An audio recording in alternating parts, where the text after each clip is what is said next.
आज पढ़ेंगे हम यहाँ पे माही नदी के बारे में बात करेंगे। माही नदी जो है इसका उद्गम होता है धार जिले की सरदारपुर तहसील से।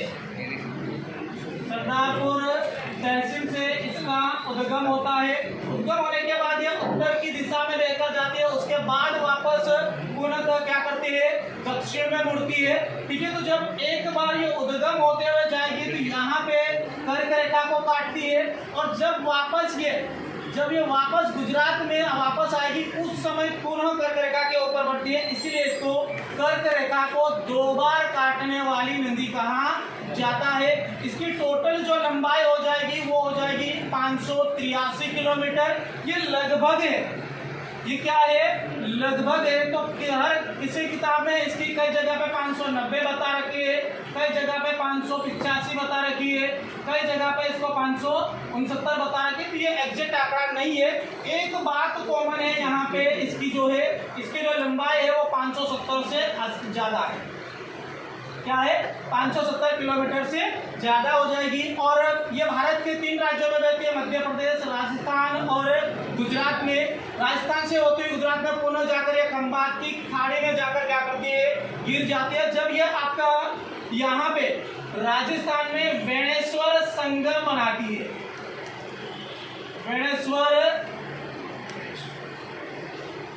वेणेश्वर क्या बनाती है, संगम। ये कहाँ पर है, राजस्थान में है। वेणेश्वर संगम जो है वो बनता है राजस्थान में। और भीलों का सबसे बड़ा जो मेला लगता है वो बाणेश्वर करके मेला लगता है, वो लगता है राजस्थान में। ठीक है, इस वेणेश्वर संगम के आसपास बताया जाता है। अपने मध्य प्रदेश में भी लगता है, जो कहाँ पे लगता है, राजस्थान में लगता है ना। अब इसका जो समापन है यहाँ पे होता है, तो इसमें इसके प्रमुख झाबुआ से यदि आप सहायक नदी की बात करोगे तो वो है अनास नदी। ठीक है, अनाज जो नदी है वो जाकर मिलती है यहाँ गुजरात में, जाकर मिलती है इस नदी में। ठीक है, इसके अलावा कुछ नदियाँ और भी, लेकिन हमारे काम की नहीं है वो। ठीक है, इसके बाद अगला जो आ जाएगा वो रहेगा आपका ताप्ती नदी। इसका निकनेम बहुत बार एग्जाम में आता है ताप्ती नदी का। ताप्ती नदी को क्या कहा जाता है, सूर्यपुत्र की नदी कहा जाता है। ठीक है, मध्य प्रदेश की चौथी सबसे बड़ी नदी है। मध्य प्रदेश की चौथी सबसे बड़ी नदी है। मध्य प्रदेश की पहली सबसे बड़ी नदी क्या हो जाएगी, नर्मदा, है ना। दूसरी हो जाएगी आपकी चंबल, और तीसरी हो जाएगी सोन, और जो चौथी है वो हो जाएगा ताप्ती नदी। जो है क्या हो जाएगी, मध्य प्रदेश की चौथी सबसे बड़ी नदी हो जाएगी, जिसकी लंबाई कितनी है, 724 किलोमीटर। इसका उद्गम होता है मध्य प्रदेश के बैतूल जिले से होता है। ठीक है, और समापन होता है खंबात की खाड़ी में। यह सबसे ज्यादा मिट्टी का निर्माण करती है, मिट्टी के टापू बनाने का निर्माण करते हैं, वो मध्य प्रदेश के बैतूल में है। इसकी प्रमुख सहायक नदी है बोरी, गिरना और पूर्णा। ये बोरी, गिरना और पूर्णा ये महत्वपूर्ण नदी है, इसकी प्रमुख सहायक नदी।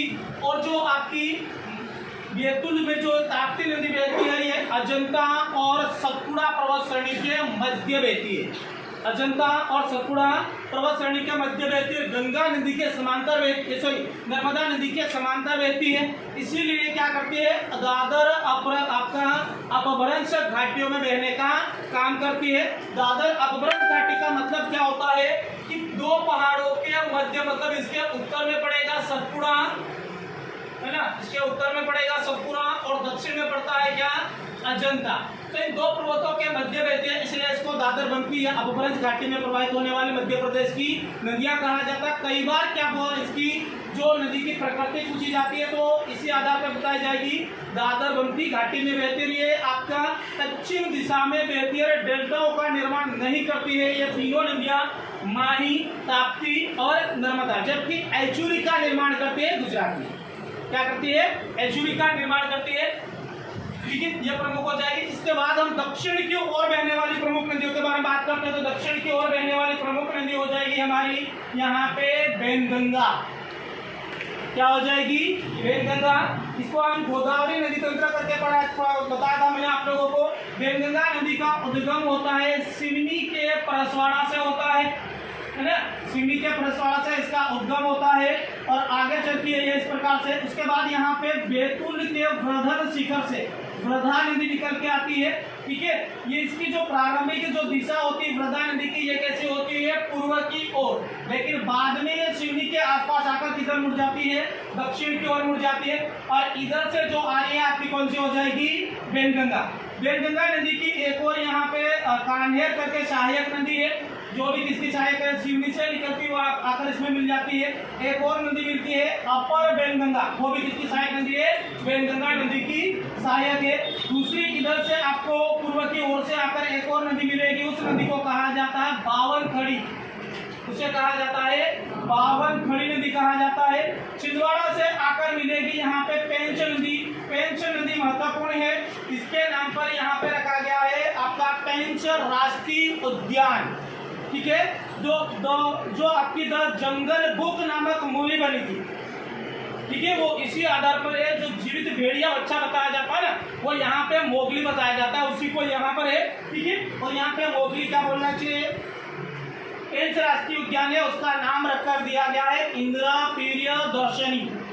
इंदिरा प्रियदर्शनी ये मध्य प्रदेश और महाराष्ट्र के मध्य में आता है, ठीक है। जब वृद्धा और वेनगंगा आपस में मिलती है, उस स्थान को कहा जाता है प्राणहरिता का संगम।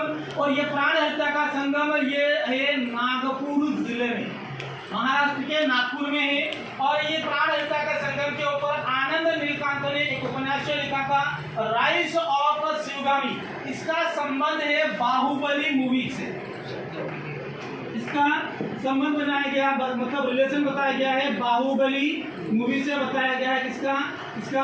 और ये दक्षिण की ओर बहने वाली मध्य प्रदेश की नदी अफवाह तंत्र हो जाएगा, ताप्ती नदी में हो जाएगा। ये ताप्ती जो नदी है मध्य प्रदेश और महाराष्ट्र के मध्य क्या बनाती है, सीमा का निर्धारण करती है।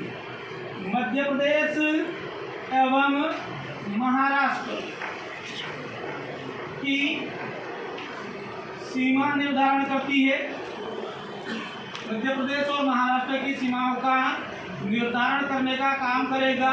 जबकि दक्षिण की सीमा निर्धारण करने का काम करती है वेनगंगा नदी, ठीक है। तो ये हो गई आपकी मध्य प्रदेश की प्रमुख नदियां हो गई, ठीक है। आज के लिए हमारा इतना टॉपिक था।